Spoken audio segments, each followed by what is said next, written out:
the 4th of June, 1942. 5 miles above Midway Atoll, 14,000 feet, the Pacific sky is crystalline blue, empty except for 24 Japanese Zeros in perfect formation. Lieutenant Commander Shigeru Itaya leads the sweep, his squadron arranged like migrating geese. Below them, 4 stubby American Wildcats climb desperately, struggling for altitude like wounded ducks. Itaya laughs into his oxygen mask.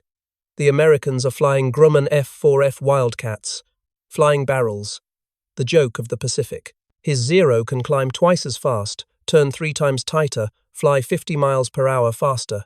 It's made of aluminum so thin you can punch through it, while the Wildcat is built like a truck, heavy, slow, clumsy. "Look at them struggle," he radios his wingman, Petty Officer Tanaka. "Like elephants trying to dance. Watch me show them how samurai of the sky fight." Tanaka responds with confidence born from 6 months of uninterrupted victories. Should we save ammunition? Seems waste on such easy prey. Itaya rolls his Zero inverted, beginning his dive. 4 Wildcats against 24 Zeros? This isn't combat, it's target practice. By the time we're done, the Americans will beg Washington for real fighters. Below, Lieutenant Commander John Jimmy Thatch watches the Zeros begin their descent. 4 Wildcats against 24 Zeros, the mathematics of suicide.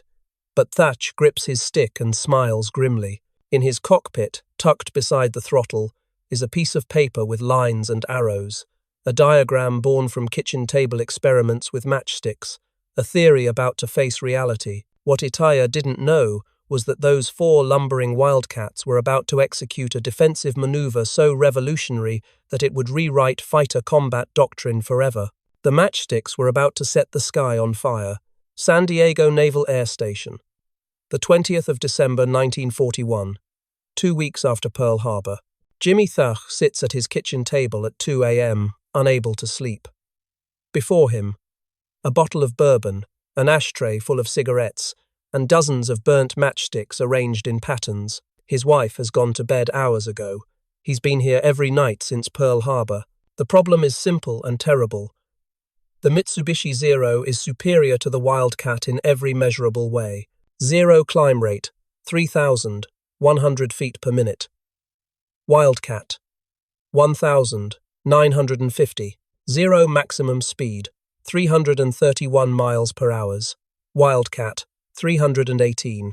Zero turn radius, 612 feet. Wildcat, 958 feet. Zero weight, 5,300 pounds. Wildcat, 7,000 pounds. Traditional fighter doctrine says the superior aircraft wins, period. Thatch has read the reports from Flying Tigers in China, from Philippines, from Wake Island. Zeros, destroying everything. Kill ratios of 10 to 1, 12 to 1. Navy's solution? Wait for better aircraft. F-6F Hellcat coming in 1943. Maybe F-4U Corsair. But Thatcher's pilots have to fly tomorrow. In Wildcats, he moves matchsticks around, each representing an aircraft. Traditional tactics, pairs of fighters, leader and wingman. Zero attacks, Wildcat turns to engage. Zero outturns, gets on tail. Wildcat dead. Thatch tries different patterns. Nothing works. Zero always wins. Superior performance equals victory. Mathematics. Then inspiration. What if Wildcats don't try to outturn Zero? What if they use Zero's superiority against itself? He arranges 4 matchsticks, 2 pairs, flying parallel, separated by distance. Zero attacks 1 pair. That pair turns toward the other pair, crossing paths. As Zero follows, trying to use superior turn rate, it flies directly in front of second pair. Perfect deflection shot. He runs scenario repeatedly. Works every time. The Zero's tighter turn becomes liability. It turns itself into the guns of the defending pair. Thatch brings idea to Admiral Fletcher. Fletcher stares at matchstick demonstration. You want to deliberately let Zeros get on our tails? Yes, sir. Then use their aggressiveness against them. That's insane, Jimmy. Goes against every principle of fighter combat. So does losing 10 pilots for every Zero, Admiral. Fletcher reluctantly approves limited testing, but Navy pilots resist, turning toward your wingman while under attack. deliberately crossing flight paths? It's suicide. Collision waiting to happen. First test flight nearly proves critics right. Lieutenant Edward O'Hare and Thach practice the maneuver. O'Hare turns too early, nearly rams Thach. Second attempt, they lose sight of each other in the crossing. Third attempt, they end up flying away from each other. Squadron pilots nickname it Thach's Death Weave, gallows humor. They're convinced it will kill more Americans than Japanese. Nobody imagined that this suicidal-looking maneuver, born from burnt matchsticks on a kitchen table, would become the foundation of defensive fighter tactics for the next 80 years. The 20th of February 1942. First combat test. Lexington Task Force, Coral Sea. Lieutenant Butch O'Hare and his wingman encounter 9 Japanese G-4M Betty bombers with 0 escort. O'Hare attempts basic version of Thach weave with his wingman. Disaster. Wingman's guns jam immediately. O'Hare alone. Zeros pounce. Weave requires 2 planes minimum. O'Hare forced to revert to traditional tactics. By pure shooting skill and luck, shoots down 5 bombers, becomes ace, but Zeros drive him off. Weave never properly executed. After action report brutal. Thach weave requires perfect coordination. Combat conditions make this impossible. Recommend abandoning experimental tactics. Thach refines desperately. Problem. Pilots trying to fly and fight while calculating angles. Too complex. Solution. Simplify. Make it instinctive. Rule. When attacked, turn toward your partner. Always. No thinking, no calculating. See partner turning toward you. You turn toward him. Create scissors pattern. Still, pilot skeptical. In mock combat against other Wildcats, works sometimes. But Wildcats fighting Wildcats proves nothing. Zeros are different beast entirely. The 7th of May 1942, Coral Sea. VF-42 Squadron tries weave against Zeros for first time. 4 Wildcats, textbook formation. 6 Zeros attack. Lead pair panics, turns wrong direction. Isolation. Zeros destroy both Wildcats in 30 seconds. Surviving pair attempts weave alone. Can't cover all angles. 1 Wildcat damaged, forced to disengage. 1 survivor from 4. Japanese pilot Lieutenant Tamotsu Ima reports. Americans attempting new defensive maneuver. Clumsy. Predictable. Makes them easier targets as they fly straight during crossing. Thach nearly court-martialed. Admiral King himself reviews the tactics. You're getting pilots killed with parlor tricks, Commander. Thach pleads for one more chance. Sir, they're not executing it properly. Fear makes them revert to instinct. Need pilots who trust the system absolutely. The 4th of June, 1942, Midway. 14,000 feet. Thach personally leads 4 Wildcats. Hand-picked pilots who've drilled the weave hundreds of times. Lieutenant Tom Cheek on his wing. Lieutenant Ram Dib leading second pair with Ensign Dan Sheedy. 24 Zeros begin their attack. Itaya leads 6 Zeros toward Thach's pair. This is the moment. Thach calls. Execute weave. Trust the pattern. Thach and Cheek turn toward Dib and Sheedy. Zeros follow, pulling harder turn to get firing solution. But their superior turn rate means they're completing the turn faster, flying directly into Dib's gun sight. Dib fires. 4. 50 caliber machine guns converge. 0 explodes. Itaya, shocked, pulls up. But now Sheedy has shot. Another 0 trailing smoke. Pattern continues. Wildcats crossing, recrossing, creating scissors in the sky. Zeros' superior performance means they overshoot, fly into gun solutions, can't maintain pursuit. In 8 minutes, 4 Wildcats destroy 6 Zeros. No Wildcats lost. Itaya's radio transmission, recorded by American intelligence. Wildcats flying impossible pattern. When we turn to follow, we fly into their guns. When we zoom climb, they're already reversing. It's like they're using our speed against us. The 5th of June 1942, Day 2 of Midway. Word spreads through Japanese squadrons overnight. Wildcat's secret weapon, new tactic, avoid engagement. But avoiding engagement means abandoning bomber escort, leaving strikes vulnerable. Lieutenant Yahachi Tanabe leads 12 Zeros against 6 Wildcats using Thatch Weave. Tries different approach. High-speed slashing attacks. But Wildcats in Weave create overlapping fields of fire. Every angle covered. Tanabe loses 4 Zeros, destroying 1 Wildcat. Unacceptable ratio for Japanese with limited pilot replacement. June 6.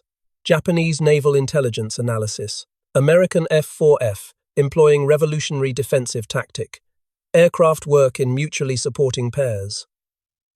When attacked, they turn toward each other, creating crossing pattern. Pursuing aircraft presented with deflection shot from second pair. Negates 0 performance advantage. Recommendation: develop counter tactics immediately, but there's no counter. The Weave uses physics against the attacker.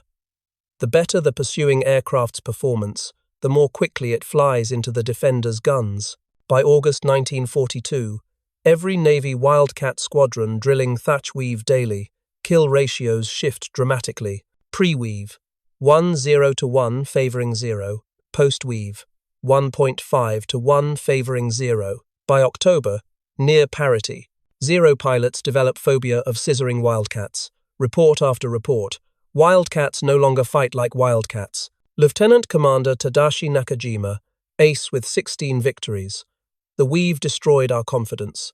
We had superior aircraft but inferior tactic. Wildcats turned weakness into strength. We couldn't adapt. By Guadalcanal campaign, Marines adopt Weave. Army pilots in P-40 seconds learning it. Even British using it in Europe against German fighters.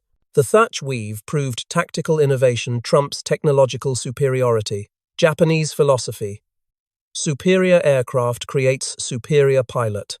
Perfect machine ensures victory. American philosophy.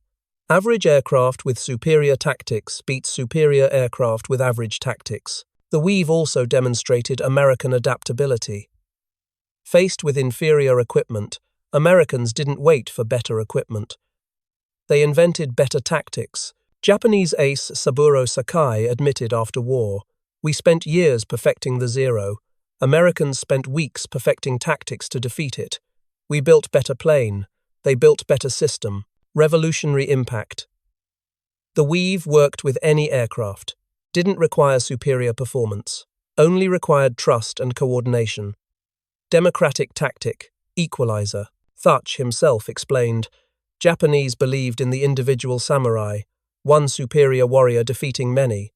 We believed in the team, average pilots working together defeating superior pilots alone. The Weave changed fighter combat forever. Every modern defensive maneuver descends from it.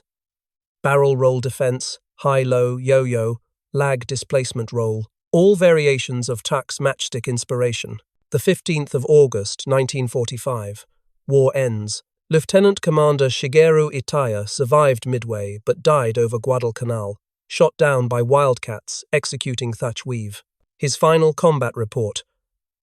Wildcat pilots no longer fight as individuals. They fight as organism. When you attack one, all respond. It's not aircraft we cannot defeat, it's the pattern. Jimmy Thatch survived the war, retired as admiral, kept the matchsticks from that December night. When asked about the Weave, always emphasized, wasn't genius, was desperation. Zeros were killing us. Had to find way to not die. Matchsticks showed the way. In 1969, Thatch met Japanese ace Saburo Sakai at reunion. Sakai asked, "How did you conceive the Weave?" Thatch pulled out matchbox, arranged 4 matches on table, moved them through the pattern. Sakai watched in silence. Then, "We lost the war on your kitchen table." They laughed at Thatch's matchstick games, called it playing with toys while men were dying. Said real combat isn't fought on kitchen tables. They stopped laughing when 4 slow Wildcats shot down 6 Zeros in 8 minutes, when the Death Weave became the life-saving scissors that cut through Japanese air superiority. In the end, 24 of the Empire's finest pilots learned that sometimes the slowest thunder is the most deadly. That inferior aircraft with superior tactics beats superior aircraft with inferior tactics. The matchsticks had shown the way.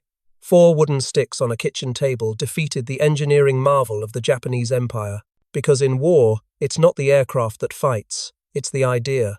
And ideas born from desperation, refined by necessity, and executed with trust, are more powerful than aluminum and engines.